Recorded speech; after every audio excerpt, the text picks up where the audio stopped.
1940, Hitler made his great bid for the domination of Europe. His armies smashed across the borders of the Netherlands, Belgium, France. In 1940, Hitler looked towards the Eiffel Tower in Paris, and beyond it, towards another tower, the Statue of Liberty. 4 years later, this happened to him.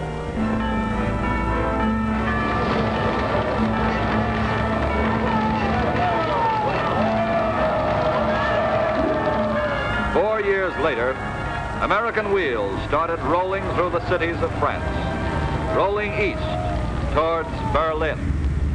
This is the Red Ball Express. This one-way highway is a revolution in the science of military supply. It starts at the beaches of Normandy and extends for hundreds of miles, past Paris and into the front lines of battle. Over it, in a never-ending stream, thousands of American trucks are highballing to victory. The dozens of thousands of tires on the Red Ball speed along, averaging 40 miles an hour round the clock. Over this great turnpike, American tires carrying American equipment have changed the tide of war. These trucks are rolling on endlessly. These trucks, as well as these bombers. On heavy shoes, they speed along the runways. On spinning rubber, they lift their loads into the air, day after day, night after night. While these trucks and planes strike at Germany from the west, Russia squeezes the Nazis back from the east. Here, too, American Lend-Lease trucks rolling on American Lend-Lease tires are on the job. In Italy, heavy guns on giant tires are wheeled into position. Mobile artillery rolling with the Fifth Army up the boot. No war has ever moved as much as this one. It moves on tires. This is part of the equipment we built to invade Europe. By now, most of these weapons are used up. These trucks have been worn out. These planes smashed and burnt. These guns destroyed. These tires are casualties of war. Their fighting days are over. But they have left their treads in the dust of France, the mud of Italy, the snows of Russia. Here at home, tough, strong men are doing a tough, dirty job, rolling rubber onto the roads, airports, and battlefields of many lands. Many of our country's women have joined them. In 3 years of war, Americans have built the greatest rubber industry in the world. So great a number of our tires go overseas that we're forced to cut down here at home. You've watched trucks and buses carting vital war supplies in your cities and towns.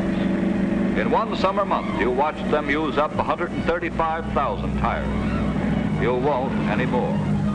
Only 73,000 tires are available for the last 3 months of the year. The tires you won't see at home are being sent overseas, 140,000 of them for replacements alone in these same 3 months.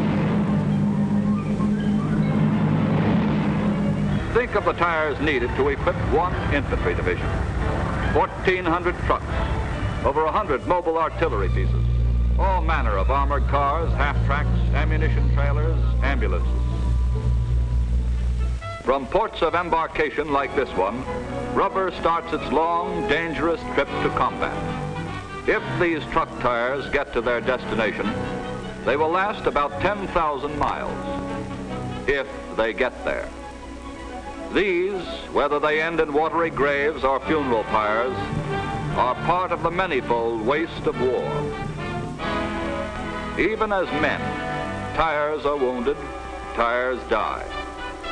Even as men of war, tires of war have their stories to tell.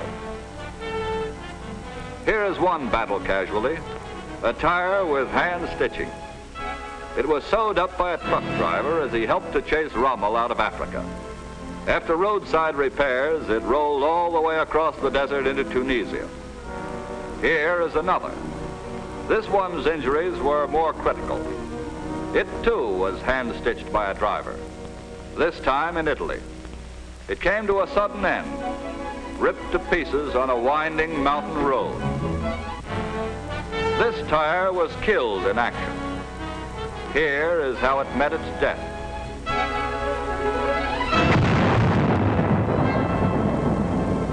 Tires of the air suffer their own particular wounds.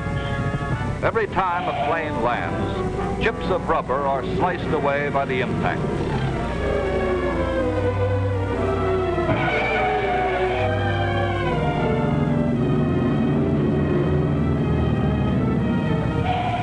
At best, an airplane tire will last for 200 good landings.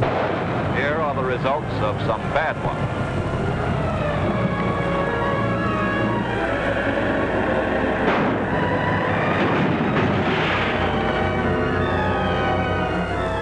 And for every bad landing, other tires roll into action. Crash wagons, fire trucks, ambulances. Up to October 1944, we had lost 42,000 planes since the beginning of the war. 42,000 planes means that number of tires multiplied many times. Perhaps the most important need for more tires has developed with our drive to arm China against Japan. These Chinese soldiers are among the few we have been able to equip with American weapons. Millions of others like them are waiting for more equipment rolling to them on our tires. This is an airfield in India. Transports like these have been used to carry everything from diplomats to other airplanes, pocket editions of themselves. During the past year, these planes, their great weight mounted on rubber tires, have ferried more goods across the Himalayas than were ever carried over the Burma Road. Every 10 minutes, a plane leaves India, carrying cargo for us and our Chinese allies. Cargo that includes machines of war, which also use tires, jeeps, trucks, ambulances. These planes land at Myitkyina in Burma. To repair the airport there, construction equipment was flown in. Anything that could be broken up into 4-ton units. This bulldozer came by air. So did this roller. It took the space of 2 1/3 transport planes to ferry in one dump truck, 6 planes to carry a patrol grader. We use up tires on the trucks and graders. We use up tires on the planes that ferry them. But we cannot supply China by air alone. And here is where tires come in again. We have built a road through these same mountains, the Lido Road. American engineers and equipment have constructed the India-Burma leg. The Chinese are helping us build the connecting link with China. With their bare hands, the Chinese are scratching a path through their mountains. A path to save China as they saved it 2,000 years ago by building the Great Wall. Men and women and children are laboring here, carrying away the earth, loosening the age-old rock. Stone by stone, they're building their road to freedom. Manpower has kept China alive. Now horsepower is taking over. We're putting the Chinese war against Japan on wheels. This ferry carrying American trucks will be replaced in time by a bridge. But now all that counts is to get through to the vast, patient land beyond.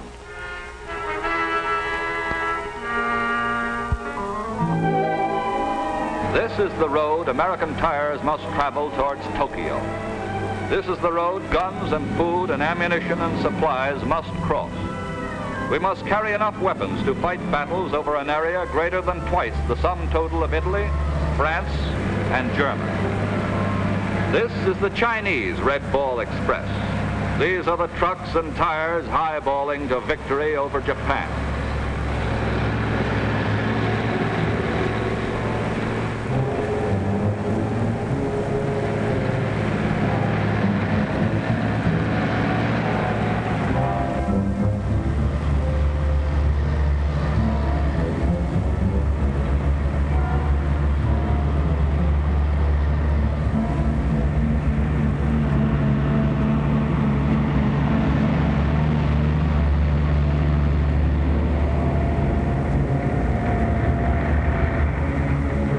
Hundreds of thousands of new heavy-duty tires will leave their marks on the road to Japan.